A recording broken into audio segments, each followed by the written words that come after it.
Where you want to, I ain't going to try to pass you. Yeah, more than likely those crew chiefs have got together.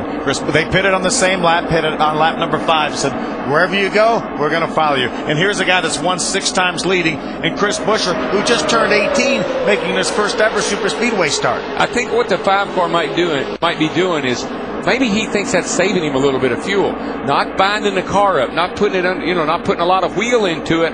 But I'm afraid that's going to open that bottom up, and sooner or later somebody's going to stick the nose in there. I want to take a look at our Messina race summary. As we pass the halfway point, Bobby Gerhardt out in front, only 2 lead changes. 2 different drivers. Our average speed over 141 miles an hour. Yeah, look at that. 2 cautions for 9 laps. Bobby Gerhardt, I think, needs more caution laps. If this race continues to go green, he may have to make a decision later on. He's probably good till he gets to lap 70 or so, 65 or 70 with the fuel he has. So Problem out of turn 4. Big wreck. That's Chad Hockenbraw in the 58. A lot of damage to that race car. That car, I think it rolled over. Tremendous amount of damage. I think the 30 of Terry Jones got a little piece of that. He's made his way to pit road. The field all slowing coming off of turn number 4. Incredible amount of damage to the front and rear of this 58 of Chad Hockenbraw. Chad and this team, owned by his father Greg, are looking to run the full schedule this year in 2011. Great sign here. We've got the window net coming down. Yeah. About to climb out of that race car is Chad Hockenbraw. That looks like it right above the driver's door. It looks like where that thing's hit something there. It's been up on its roof. Yeah, I saw it come off the wall, and I'm pretty sure it was rolling over when I looked up and saw it. Again, this was coming out of turn number 4 for Chad Hockenbraw. He's lowered the window net. That's normally the sign to the safety crews that he's okay. Let's take a look at what just took place. This is coming off of turn number 4. Oh, he just gets sideways back there, and man, there she goes. Here it is, upside down. Actually hit the roof. It looked like on the wall. Yeah, slammed that roof first into the wall. He may have had a little bit of help from behind to get that thing sideways, and then when he got sideways, he tried to correct it, and then when it did, it just hooked and went straight into the outside wall. Phil, I wonder how much, we talked about the sun in turn 4. I wonder how much, if that had anything to do with it, because about where he is right where it's kind of blinded for a second. Yeah, the car behind him may have bumped him a little bit from behind because, as you mentioned, so difficult to see with that sun. That was Benny Chastain's onboard view of what just took place. Get a pretty amazing wreck for Chad Hockenbraw. It looks as though the red flag will come out now, as they'll have to clean up the incident out of turn 4 and right to the entrance of pit road. We definitely saw Chad take the window net down and stuck his arm out and actually waved. The one wild ride here, that's for sure. So a red flag condition for the Lucas Oil Slick Mist. There's the Ditech.com car, the 87. Kyle Busch back in 18th last time by.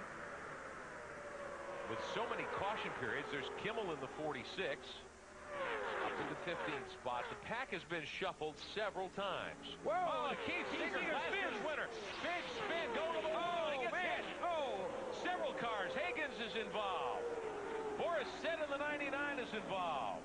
Looks like Kyle Busch is in the middle of that one in the 87. Several cars bounce off the inside retaining wall. Several cars involved. You've got 6 or 7 cars in that wreck coming off turn 4. Boris Said in the Pontiac there.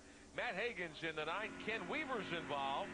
Frank Kimmel got through safely. We'll be 300, and we have had, if not a big one, a pretty good-sized incident coming off turn 4. Now, come on, I got to talk to Rick Benjamin about this. We were in our pre-broadcast meeting this morning, and we talked about the big one, and we said there hasn't been a big one in ARCA lately.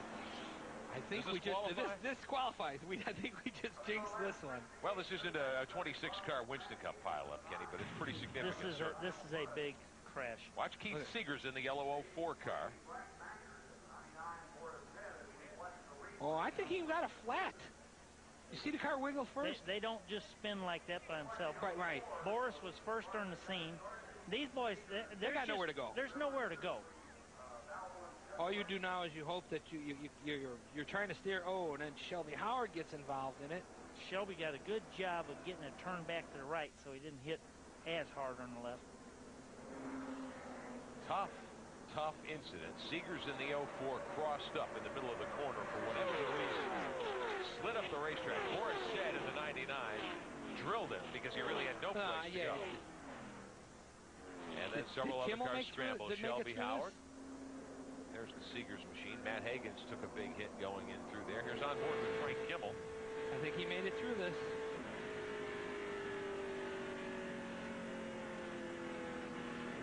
Yeah, to the apron. Good job, Franco. Senator Kimmel, good job. Evasive action paid off in that incident. The four-time series champion. One more look.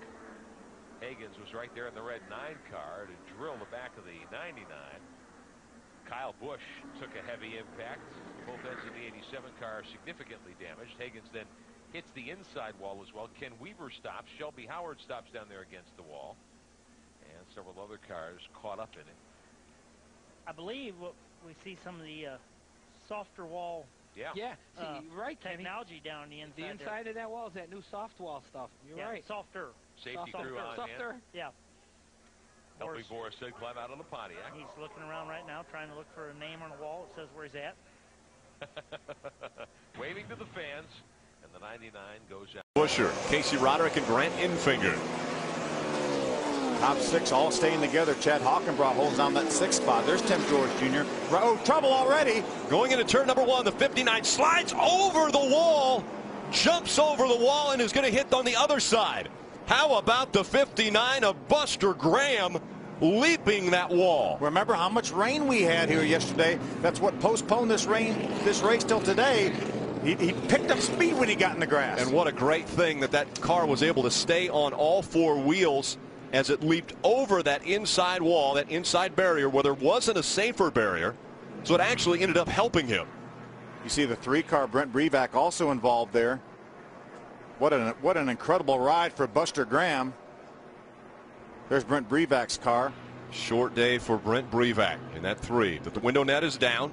A great sign as the safety crews will get to these cars. And again, all of the rain that we had yesterday is going to make this area, this grassy area that all these cars are stopped in, as we see the 7 of Brandon Kidd also stopped on the racetrack. Yeah, a lot of damage to Brandon's car.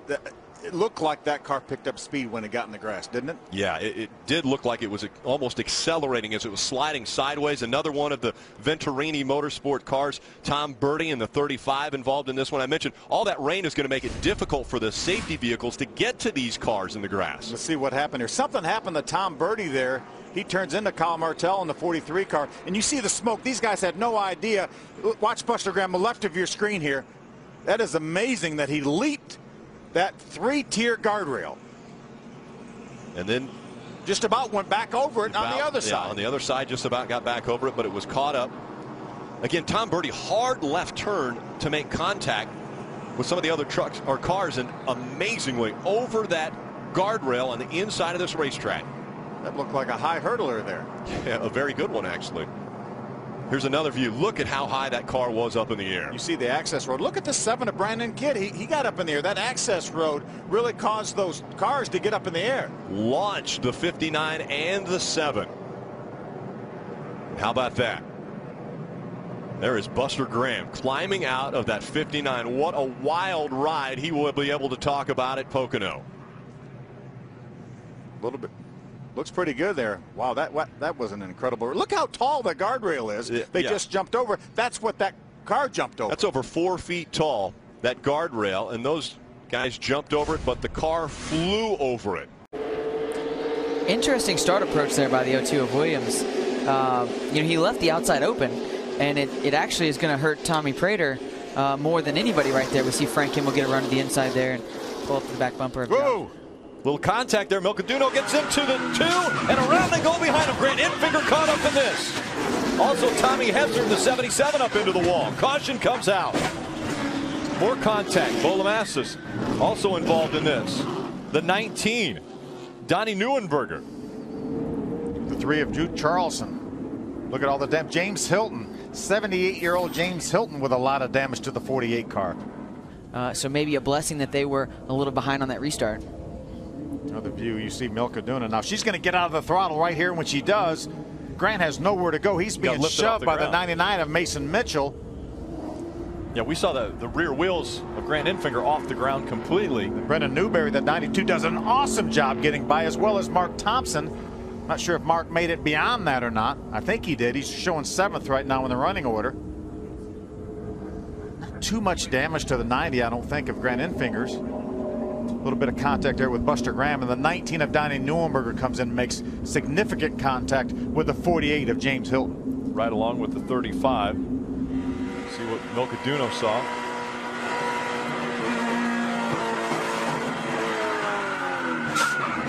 She was out of the throttle after she made contact initially with Thomas Prater, and that's when Grant was shoved into her by the 99 of Mason Mitchell. They've also paired him with Pat Tryson, who's won races in Sprint Cup. Around goes the 99 Jim Trado. Buster Graham in the 99 running in the 3rd spot, spinning coming out of turn number 4. And the carnage happens behind him. See the 13 of Jeb Burton involved. Justin Allison in the 88.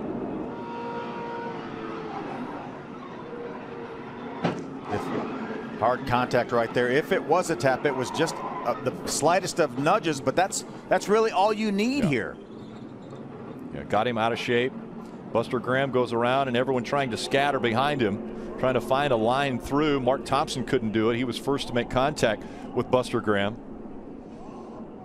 02 of Mario Goslin also caught up in this. These cars are crashing right in front of Bobby Gerhardt. It looks like Bobby was able to get by without any damage, any more damage. He already had damage from that earlier contact with the wall. Cars trying to make their way down pit road. That was Will Kimmel, the 69, red 69, and Justin Boston making significant contact. The sun obviously not helping the drivers at all either when they came out of turn 4, sun right in their eyes. Yeah, Will Kimmel was on the inside of the racetrack, and he came across pit road there, the entrance to pit road.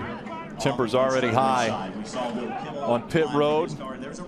Not happy at all about the outcome of this incident.